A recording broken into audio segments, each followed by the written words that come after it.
Introducing the carving comb by Donald Scott, NYC. The carving comb is a patented razor tool that comes in two options. The fine-tooth version gives the hairstylist ultimate control when working on fine to medium hair, and anytime more tension is preferred.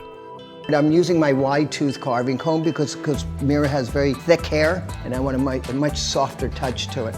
The wide tooth version can be used for all hair types, but is especially effective while working on thicker or curly hair types, or anytime less tension is desired. We have a channel carve, which cuts 50%, and we have the 100% carve, which cuts 100%. On one end, you have the cutting comb, and on the other end, you have the two razors. One edge is 100% carve, and the other is 50% texturizing carve, providing ultimate free-form precision on wet and dry hair.